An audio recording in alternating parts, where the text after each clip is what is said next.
Hey, what's up, Transit? Hope you guys are doing well. Hoping you're having a great weekend, enjoying the weather outside.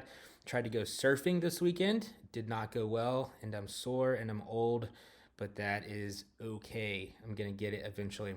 Hey, we are finishing our series this morning called What to Do When You Don't Know What to Do. Hope you have been enjoying it and that has been helpful to you. Right after this message, we're going to jump straight into small groups on Zoom. Your parents should have gotten an email from me with a link to that, so make sure you ask them. Or if you didn't get it, you can drop a comment on the video and we'll make sure that you get that. I'll see you guys in just a minute on Zoom. Bye. So, when you don't know how to do something, how to fix something, or how something works, what do? Ask a teacher? Ask your parents? Ask your friends? Ask someone you really know and trust? No! You go to the internet and ask some randos. But I'm not talking about creeps here, I hope.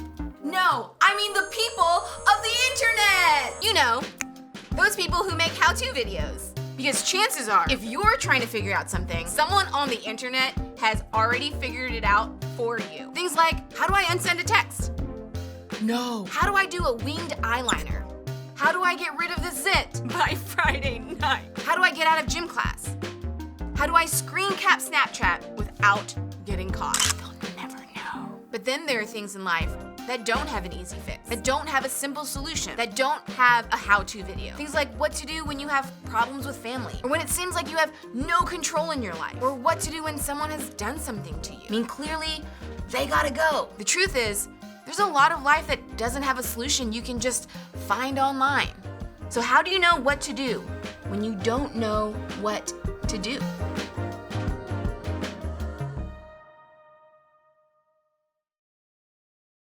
When I was in high school, my friends and I went to Taco Bell a lot, and we loved it. But also it was one of the only fast food restaurants in my town, so we really couldn't be picky about where we were eating. Now, when I was in high school, you could order a couple tacos and drink water, and you could have a great after-school snack for around $1, making it the perfect place for those of us who were short on cash. The only problem was, $1 for me was still a lot of money. So there were a lot of days when I showed up at Taco Bell and I did not have the money to order anything. So on those days, I just played it off real coolly and said that I wasn't hungry. My friend Mike would pay attention when I said I wasn't hungry, and he knew it was more of a money issue than a hunger issue. So he would tell me, just order a couple tacos, I got you. And every time Mike would cover for me, I'd say, man, thank you so much, I'll pay you back. And he would say, no need, you're good. Now, to this day, I still remember that.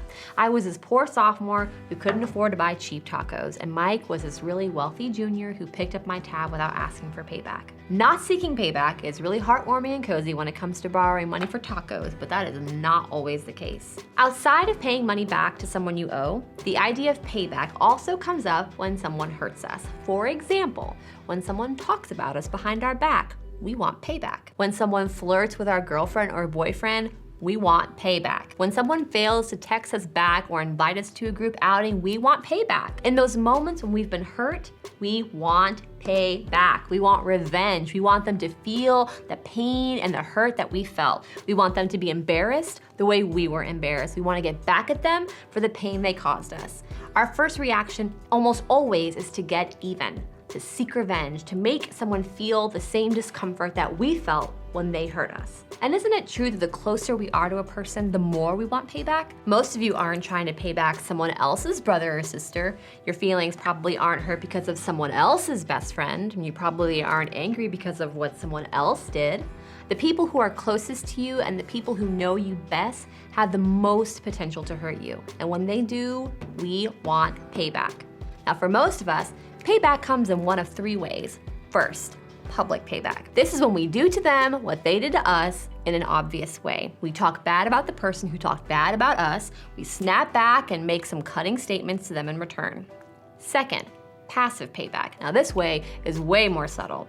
We make comments that aren't obviously hurtful, but could be interpreted that way. We put that subtle posts on social media. We roll our eyes when someone talks. We ignore someone else's texts. Third, imaginary payback. This one's my favorite. Now this is when payback happens when we have an argument in our minds and we dominate. We get the last word even though the offense will never actually be discussed. It just takes over our thoughts and we never do anything about it. And what's amazing is that sometimes we do have the opportunity for payback. And if not payback, then at least the chance to celebrate when things fall apart for the person who hurt us. Like when someone who hurts us messes up and now we are loaded up with ammunition to kick them while they're down. Or when our ex who broke up with us for someone else then gets dumped. Or when our mom snaps at us and hurts our feelings and now she's crying and apologizing, and it is just the perfect setup for us to put an exclamation mark on her regret. In those moments, it feels like karma, doesn't it? I mean, karma just means that you'll get what's coming to you, whether that's good or bad. And that is exactly the sort of situation that Joseph found himself in as we wrap up our story. Now, in this series, we have been journeying through the life of Joseph, whose story is found in the book of Genesis. And his story is a wild one. I mean, early in this series, we talked about how Joseph knew he was his dad's favorite and then rubbed it in his brothers' faces. Joseph also has a dream where he was in charge of the whole family, and then he tells his older brothers about it, which only made matters worse. Like, not cool, Joe. So Joseph's brothers plot to kill him, which seems like a slight overreaction, but like, I wasn't there.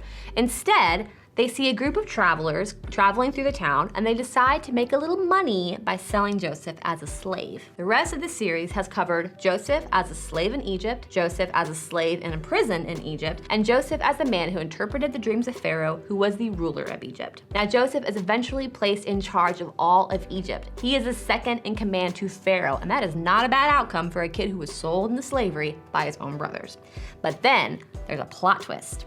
After Joseph is second in command, there's this big famine where his family lives. So Joseph's dad, Jacob, sent the brothers to Egypt to ask for food. Now, at this point in the story, Joseph's family thought he was dead. I mean, they weren't even thinking about the possibility of seeing Joseph when they get to Egypt to ask for food. When they arrive in Egypt and see Joseph, not knowing that it's Joseph, a huge drama unfolds. And you can read some of these interactions between Joseph and his brothers in Genesis 42 through 50. And trust me, you do not want to miss it. I mean, reading through the back and forth, knowing the backstory, it's like watching a movie. All right, so let's pick up in Genesis 45. Then Joseph could no longer control himself before all his attendants, and he cried out, "Have everyone leave my presence." So there was no one with Joseph when he made himself known to his brothers, and he wept so loudly that the Egyptians heard him, and Pharaoh's household heard about it. And Joseph said to his brothers, "I am Joseph, is my father still living?" But his brothers were not able to answer him because they were terrified at his presence. Then Joseph said to his brothers, "Come close to me."